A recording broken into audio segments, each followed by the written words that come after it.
Hello guys, heto na naman tayo.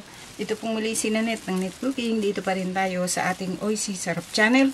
So today tayo po ay magluluto ng sinampalukang manok at ito po mga kailangan natin. So meron po tayo ditong chicken. So yung chicken na gagamitin natin dito ay yung may buto. Yung may kakabit siya na buto. Yan. Then meron tayo dito yung pork spare ribs nagkataon. May natirang konti. So, lalagyan natin. Pampasarap po ito ng soup nitong ating sinampalukang manok. At kailangan po natin dito ng bawang. Gigisahin natin sa minced garlic. Then, itong luya. Then, onion. Kailangan po natin dito ng patis, ground black pepper, salt. At ito pong murang dahon ng sampalok. May nabili tayo sa Asian store. Ito po ay preserved na. So, ito po ang ilalagay natin. At saka dahong sili. Kung wala kayo nito, pwede rin yung spinach. Nagkataon kasi, meron pong nagbigay sa atin ito. So, ngayon, ang gagawin po natin dito sa pork at saka dito sa chicken, ay magpakulo po tayo ng tubig. Kasi ganito po ang ginagawa ko pag magluluto ako nito. Kasi ito po ay frozen na kasi. So, dinipros lang natin ito. At ang gagawin ko po dito ay iba-blanch ko lang, babanlian ko lang sa kumukulong tubig na may asin para mawala yung hindi magandang amoy. Okay, so itatabi na po natin. So ngayon, ito yung dahon ng sili. Naku, napakarami nito. Yan, nagbigay po sa atin. So, ayan. Naku, ang gagawin ko dito ay isa-isahin kong ihiwalay dito sa tangkay. Yan o. Ang dami. Pwede rin tayo ditong gamitin natin sa tinolang manok ito. May kakabit na nga siyang mga sili o. Okay. So, ito po ang ating mga kailangan. Okay, mag-start na po tayo. Okay guys, ang unang gagawin natin, meron tayo ditong boiling water. Lagyan natin ng asin. At dito po ay ilalagay natin itong ating chicken at saka yung spare ribs. Naku, sumama na to. Okay.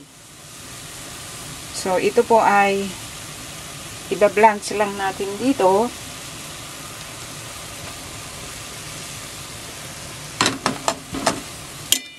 Okay. So, ayan. Para lang nun, ang purpose kasi nito, kasi para yung hindi magandang amoy, mawala. Okay. Then, pag ganito na yung kulay niya, nag-change na yung color, okay, hanguin na natin. Ganito lang. Then, ibalik po natin dito. Dito. Yan.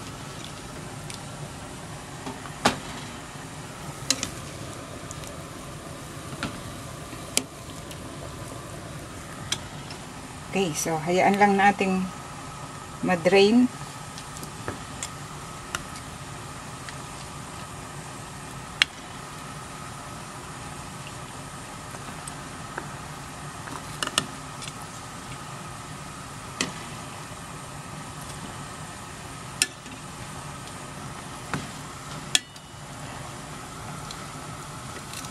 Okay.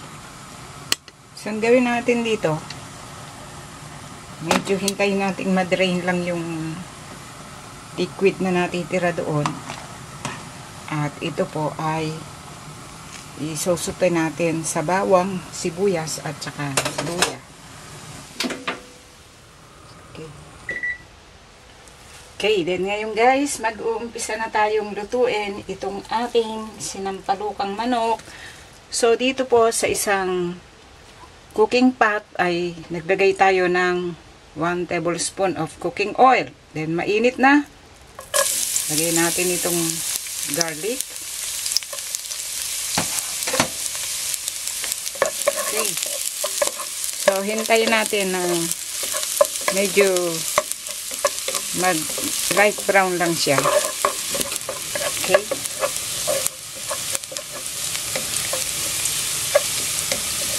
Okay, so pag ganitong natusta na, ilalagay po natin itong luya.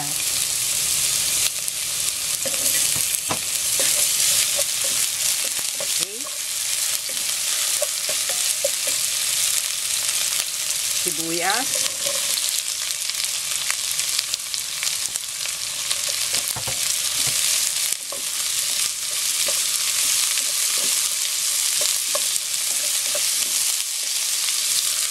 Okay, hintayin lang natin na medyo maluto yung sibuyas. At dito,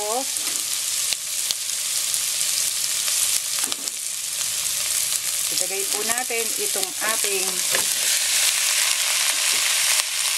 spare ribs at saka itong chicken. Okay. So, i-fry natin ng konti sa cooking oil. Haluin natin. Lagyan natin ng salt and pepper.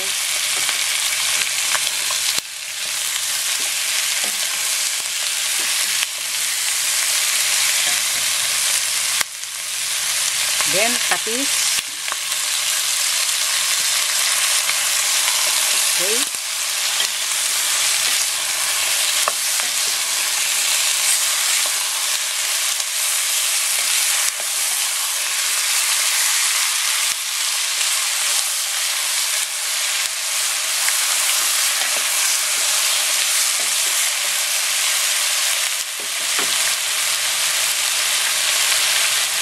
Then dito, ilalagay po natin itong ating dahon ng sampalok.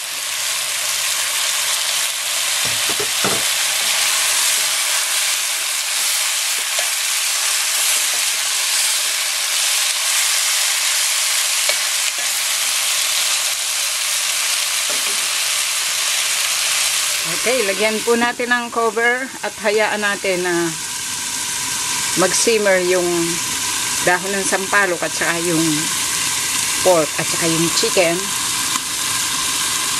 Okay.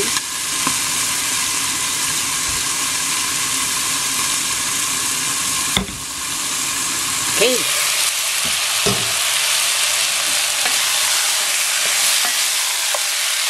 Wow, ang bango.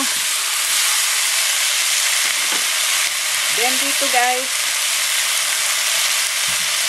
ilalagay natin itong soup nung sampalok, yung nasa bote. Okay. So dito guys, lagyan po natin ng cover at hihintayin po natin na lumambot yung pork at saka yung chicken. Siyempre, mas mauunang lumambot yung chicken, kaya hanguin muna natin, ititira natin yung pork. Okay, pag kailangan na mag-add ng water, mag-a-add po tayo. Then, i-check po natin yung lasa niya. Okay, so habang niluluto natin ito o pinapalambot, ay tatrabahuhin natin yung dahon ng sili. Okay guys, then ngayon, pagkaraan ng halos nasa 50 minutes na natin pinapalambot itong ating pork and chicken. So, ang ginawa ko lang dito, yung chicken, inalis ko muna. Then, isinama ko na lang ulit nung pag malambot na itong spare ribs. So, narito na siya. So, ang gagawin natin dito guys, kasi tinikman ko siya, i-taste nyo niya. Taste natin kung okay na siya. Then, ang gagawin ko, medyo matabang, maglalagay po tayo ng konting sinigang broth. Konti lang. Para mas makumpleto yung asim. Then,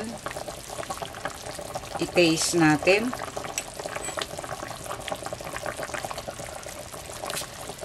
Wow. Okay na. Then dito, ilalagay po natin itong dahon ng sili.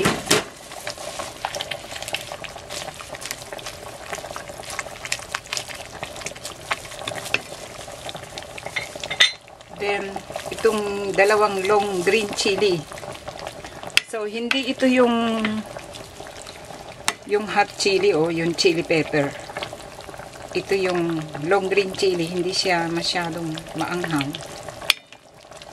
Okay.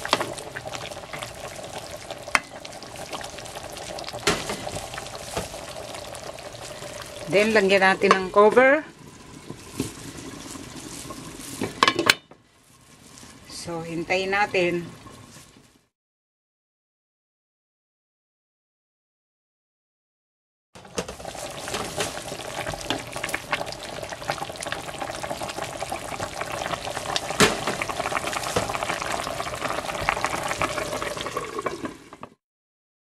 Then, dito, i-turn off na natin yung heat. Okay, maghintay lang tayo ng mga 5 minutes before natin itong iserve para yung dahon ng sili maluto mabuti doon sa natitira pang init. Okay, then ngayon, ito po ang kinalabasan sa pagkakaluto po natin dito sa ating sinampalukang manok. Okay, masarap ito guys. Lalo na kung ang kasabayan ay inihaw na bangus o kahit na anong isda. Okay. So, ngayon, pwede na po natin itong iserve at kainin. Okay, so sana po nagustuhan nyo ang pagkakaluto po natin dito. Marami pong salamat. Ito pong muli si Nanette ng Net Cooking. Dito pa rin tayo sa ating OIC Sarap Channel. Thank you po. Bye.